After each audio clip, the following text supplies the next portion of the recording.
Λοιπόν, γεια σας. Σήμερα έχω έρθει με 5 ερωτήσεις για την επιτυχία. 5 κρίσιμες ερωτήσεις, οι οποίες αφορούν επιτυχία. Και ξεκινάμε με την πρώτη ερώτηση. Η πρώτη ερώτηση είναι: είμαι διατεθειμένος να πληρώσω το τίμημα? Κάθε απόφαση που παίρνουμε, κάθε κίνηση που κάνουμε στη ζωή μας έχει ένα τίμημα. Λέμε στα παιδιά μας ή σας λένε οι γονείς σας: αν πάρεις το πτυχίο σου, τότε θα σου αγοράσω ένα αυτοκίνητο.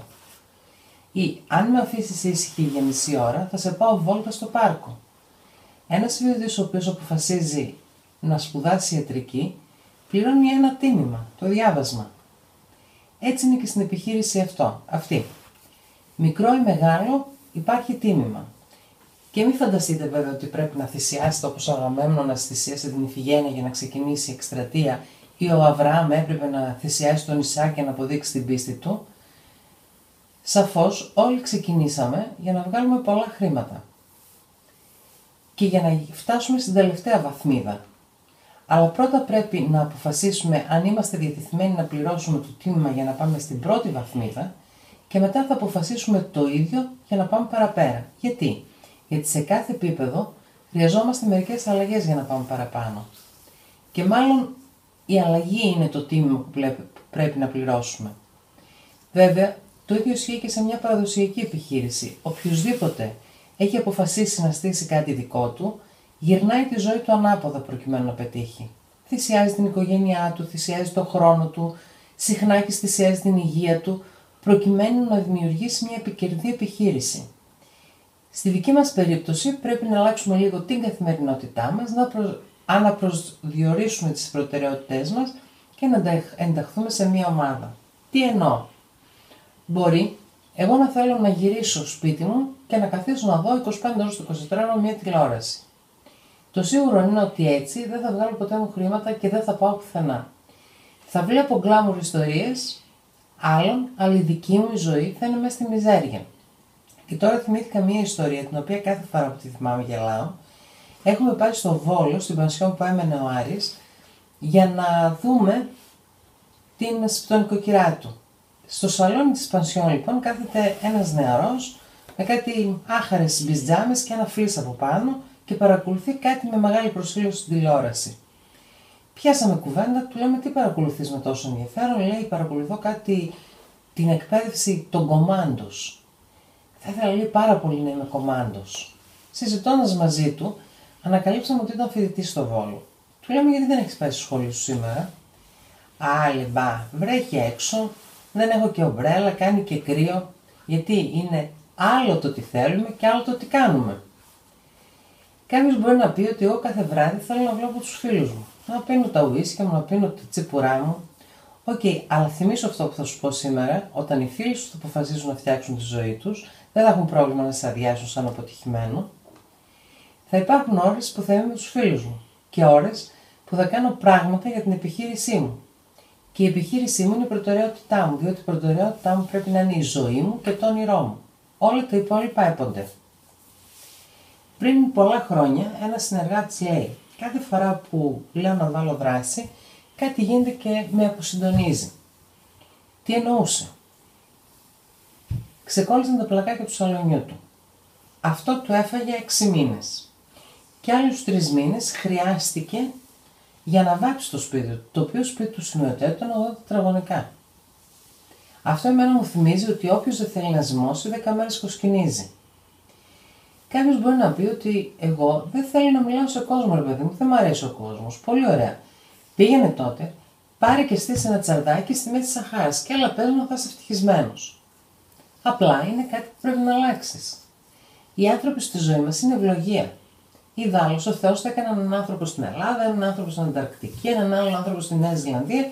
Δεν θα κάναμε τίποτα, δεν θα πετυχαίναμε τίποτα, αλλά μερικές αυτοκτονίες θα τις είχαμε. Μπορεί κάποιος να έρθει να σας πει ότι ξέρετε το Σάββατο που θα είναι η μεγάλη εκδήλωση, έχει τα γενέθλια η πρώτη ξαδέρφη της ανιψιάς πεδεράς μου. Σοβαρά, Υπάρχουν περιπτώσεις που δεν θα μπορέσω να παρευρεθώ σε μια εκδήλωση. Υπάρχουν περιπτώσεις που θα πρέπει να αναβάλω ένα ραντεβού. Υπάρχουν περιπτώσεις που θα φτάσω καθυστερημένα. Είμαστε όλοι ενήλικες και ξέρουμε τι θα πει: έχω σοβαρό λόγο. Γιατί όταν κάτι είναι προτεραιότητα στη ζωή μας, δηλαδή θεωρούμε ότι είναι σημαντικό και επίγον, είμαστε σε θέση να κάνουμε τα πάντα. Μην το κάνουμε σαν αυτόν που έγραψε ένα γράμμα στην αγαπημένη του και της έλεγε ότι για σένα μπορώ να διασχίσω αγριεμένες θάλασσες, να σχίζω τα βουνά στα δύο, να περπατήσω ξυπόλυτο στα χιόνια, να παλέψω με τα στοιχεία της φύσης, να μείνω μέρες ξάγρυπνος και νηστικός. Τόσο μεγάλη είναι η αγάπη μου. Ιστερόγραφο. Αύριο το βράδυ θα έρθω κατά τις 8, εκτός αν βρέχει. Το τίμημα είναι πολύ πιο ελαφρύ αν το όνειρό μας, αυτό που θέλουμε, είναι πάρα πολύ μεγάλο. Πρώτα είναι το όνειρο και μετά είναι ο στόχος, διότι το όνειρο είναι το δυνατό γιατί είναι η έμπνευση. Ο στόχος είναι αυτό που πρέπει να κάνω, είναι ο υδρότας που πρέπει να χύσω. Και θα σας πω ένα νόμο της φύσης. Δεν μπορείτε να καθίσετε κάτω και να ανέβετε μία ανηφόρα. Μην ανησυχείτε όμως και μην τρομάζετε, διότι υπάρχει τρόπος να αντιμετωπίσουμε όλες αυτές οι αλλαγές να γίνουν ευκολότερες και πιο ανώδυνες. Υπάρχει το εκπαιδευτικό σύστημα με εκπαιδευτικά σεμινάρια, webinars, συγκεντρώσεις, CD. Κάποιος μπορεί να τα θεωρήσει όλα αυτά σαν έξοδο, αλλά στην πραγματικότητα, μετά από πολύχρονη εμπειρία στο πλάνο Β, θα σας πω ότι είναι μια πολύ μεγάλη επένδυση. Γιατί συμμετέχοντας σε όλα αυτά και την επιχείρηση να μην κτίσετε, είναι σίγουρο ότι θα γίνετε καλύτεροι άνθρωποι. Διότι μαθαίνουμε να έχουμε σωστή στάση, θετική σκέψη, υπομονή, επιμονή και αγωνιστικότητα. Σε αυτή τη δραστηριότητα είμαστε για μας, αλλά όχι μόνοι μας.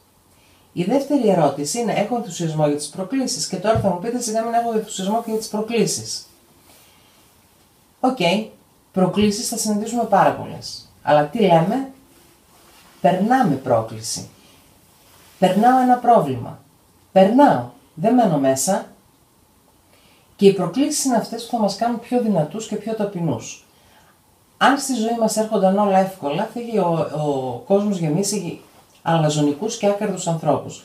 Σκεφτείτε αυτούς που έχουν κληρονομήσει αυτοκρατορίες, χωρίς όμως οι ίδιοι να αγωνιστούν. Το πιο πιθανό είναι ότι μέσα σε ελάχιστο χρόνο τους έχουν εξανεμίσει. Και έχουν ένα στυλ εντελώς αντιπαθητικό.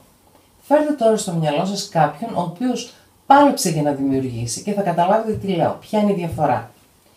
Υπάρχει μια φράση η οποία λέει ότι ό,τι δεν σε σκοτώνει σε κάνει πιο δυνατό. Εάν στον κόσμο, φανταστείτε, στον κόσμο να μην υπήρχε η βροχή και το χιόνι, αλλά υπήρχε μόνο ήλιος. Η γη θα ήταν μια απέραντη, αβάσταχτη έρημος. Οι προκλήσεις είναι αυτές που θα μας κάνουν αγωνιστές. Στον πόλεμο δημιουργούνται, γεννιούνται οι ήρωες, ποτέ δεν είναι καιρό ειρήνης. Οπότε, αν μιλήσαμε σε 2 και 1/4 άτομα και μας είπαν ότι δεν τους ενδιαφέρει, ας μην απογοητευόμαστε, γιατί θα έρθουν χιλιάδες άλλοι οι οποίοι θα είναι έτοιμοι. Και ο μόνος τρόπος για να αντιμετωπίσουμε τις προκλήσεις είναι η πίστη.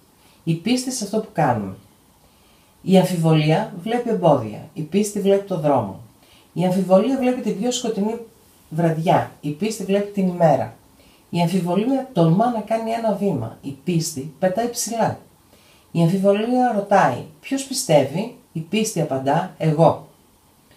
Όλοι είμαστε ενθουσιασμένοι με τις νίκες μας. Είμαστε ενθουσιασμένοι αν κάποιος έρθει και μας χαρίσει 10.000 ευρώ. Είμαστε όμως χάλια αν κάποιος έρθει και μας πει ότι χρωστάτε 10.000 ευρώ. Αφού τα χρωστάμε που τα χρωστάμε, γιατί να χαλιόμαστε? Μερικές φορές πρέπει και να χάσουμε. Η τρίτη ερώτηση είναι, είμαι διατεθειμένος να αντέξω? Οι άνθρωποι αποτυγχάνουν όχι γιατί πέφτουν, αλλά γιατί μένουν κάτω. Ποιο είναι το πραγματικά αντίθετο της επιτυχίας? Είναι το παρατάω. Θα υπάρξουν φάσεις που θα νιώσουμε αποθάρρυνση ή κούραση. Σας απαντάω, ναι, θα υπάρξουν. Και δεν είχατε ποτέ προβλήματα με τον ή τη σύντροφό σας, δεν είχατε ποτέ προβλήματα στο γάμο σας. Τα παρατήσατε? Δεν είχατε ποτέ ερωτική απογοήτευση? Τι κάνατε, μονάσατε? Πόσο μάλλον σε αυτή την επιχείρηση που μιλάμε για πραγματοποίηση ονείρων, για ελευθερία χρονική και χρηματική. Βεβαίως και είμαι διατεθειμένη να αντέξω, διότι έχω δει το αποτέλεσμα σε ανθρώπους που είναι σαν και εμάς και αποφάσισα ότι αξίζει να αντέξω. Ιδάλλως, αντί να κάθομαι σήμερα και να σας μιλάω, θα ήμουν μπροστά στην τηλεόραση, στον ένα καναπέ εγώ, στον άλλο Άρης και ανάμεσά μας η απόλυτη σιωπή. Για να κτίσουμε όμως ομάδες πρωταθλητών πρέπει να είμαστε αποφασισμένοι ότι θα αντέξουμε. Αποφασισμένοι ότι θα σπρώξουμε μπροστά. Άρα είμαστε διατεθειμένοι να παλέψουμε. Τέταρτη ερώτηση. Είμαι διατεθειμένος να αντέξω τη μετριότητα? Στο έργο «Ο Θεός για μία εβδομάδα», και σας προτείνω να το δείτε, λέει ότι για να κάνεις το θαύμα πρέπει να είσαι το θαύμα. Και όλοι εδώ μέσα είμαστε θαύματα. Ένα θαύμα ποτέ όμως δεν είναι μέτριο, αλλιώς δεν θα ήταν θαύμα. Όλοι πλαστήκαμε με τις ίδιες δυνατότητες και ο καθένας έχει το δικό του χάρισμα. Εμείς αποφασίζουμε αν θα ξεχωρίσουμε από τη μάζα καλλιεργώντας και χρησιμοποιώντας τα ήδη υπάρχοντα χαρίσματά μας ή μετά από λίγο καιρό δεν θα μας θυμάται κανείς και για τίποτα. Προβληματιστείτε λίγο. Μπορείτε να ζήσετε με την ήττα? Η ήττα είναι μία αρρώστια.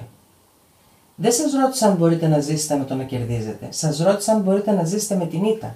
Με το να είστε μέτροι, με το να αποτυγχάνετε συνεχόμενα. Ακούμε πολλούς ανθρώπους να μας λένε ότι ναι, ασχολήθηκα με κάτι παρόμοιο, ήμουνα και αλλού, αλλά δυστυχώς δεν πέτυχα τίποτα. Αυτά δεν είναι για μένα. Φυσικά, μωρό μου, δεν είναι για σένα. Αφού έτσι πιστεύεις, αποφάσισε για τον εαυτό σου ότι θα είσαι σε όλη τη ζωή σε ένα γραφιάκι, με ένα μισθουλάκι και ένα αφεντικό να σε κάνει ό,τι θέλει. Η ήττα είναι αρρώστια και η μετριότητα είναι σαν μία μίξα, σαν μία χλαπάτσα που έρχεται και κάθεται επάνω σου και σε κυριεύει σιγά σιγά. Πέμπτη ερώτηση και τελευταία. Μπορώ να παρέχω την ηγεσία για την νίκη? Τι θέλει να πει ο ποιητής? Αν η στάση μου και η συμπεριφορά μου είναι κατάλληλες για να δημιουργήσω επιχειρηματικές ομάδες και να βοηθήσω ανθρώπους. Ξέρω που πάω, έχω όνειρο και όραμα, είμαι στο εκπαιδευτικό σύστημα, έχω διάθεση να κάνω οποιαδήποτε αλλαγή απαιτείται. Και θα σας πω κάτι καταπληκτικό. Η ηγεσία κερδίζεται, δεν χαρίζεται. Ο πραγματικός ηγέτης δεν διορίζεται από κανέναν και πρέπει οπωσδήποτε να έχει ένα σχέδιο δράσης και ένα όραμα. Ένας πάρα πολύ επιτυχημένος προπονητής του κολεγιακού ποδοσφαίρου, ο Λου Χόλτς, ο οποίος είναι και συγγραφέας, είχε πει ότι αν θέλει κάποιος να δημιουργήσει ομάδες πρωταθλητών, πρέπει να έχει στο μυαλό του 3 στοιχεία. Το πρώτο είναι η πρόσθεση. Προσθέτει συνέχεια νέα μέλη στην ομάδα σου. Αυτό σημαίνει ότι βγαίνεις έξω και ψάχνεις συνέχεια για τους καλύτερους. Παρακολουθείς πολλούς αγώνες, κοιτάς οικογένειες, συναναστρέφεσαι με ανθρώπους. Δηλαδή είσαι σε μια συνεχή αναζήτηση και σε μια συνεχή δράση. Το δεύτερο είναι η αφαίρεση.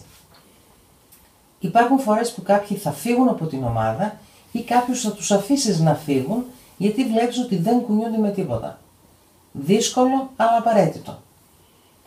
Εμένα αυτό μου θυμίζει λίγο την εποχή του φθινοπόρου.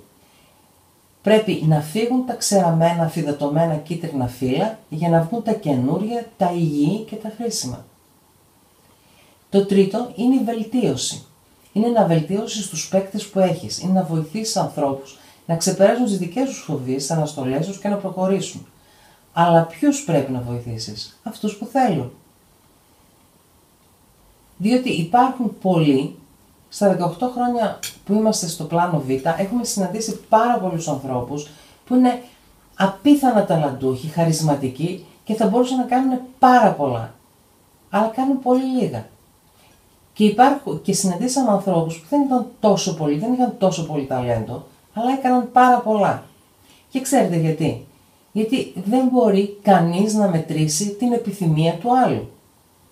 Πιστεύω ότι το πλάνο Β είναι το καλύτερο πρόγραμμα αυτοανάπτυξης και αυτοβοήθειας. 24 ώρες το 24ωρο και 7 μέρες την εβδομάδα. Αυτοί που μαθαίνουν στο πλάνο Β τις τεχνικές δημιουργίας ομάδας και τις σχέσεις με τους ανθρώπους βοηθούνται πάρα πολύ και στην παραδοσιακή τους δουλειά. Έχετε λοιπόν σήμερα εργασία για το σπίτι. Κάντε στον εαυτό σας τις παραπάνω 5 ερωτήσεις και απαντήστε με ειλικρίνεια. Εξάλλου, τον μόνο που δεν μπορούμε να ξεγελάσουμε για πολύ καιρό είναι ο εαυτός μας. Μπορούμε για λίγο να του βρούμε κάποιες δικαιολογίες, αλλά κάποτε θα σταθεί αμήλικτος κριτής απέναντί μας. Μπορεί να μην καταλαβαίνετε τα πάντα από την αρχή. Σκεφτείτε, θα σας δώσω ένα προβληματισμό.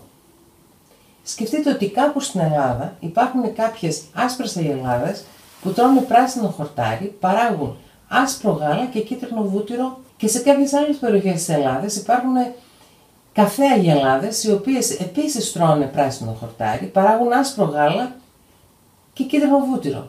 Και κανένας δεν ξέρει γιατί. Ποτέ δεν θα ξέρετε τα πάντα. Δεν χρειάζεται να ξέρετε τα πάντα.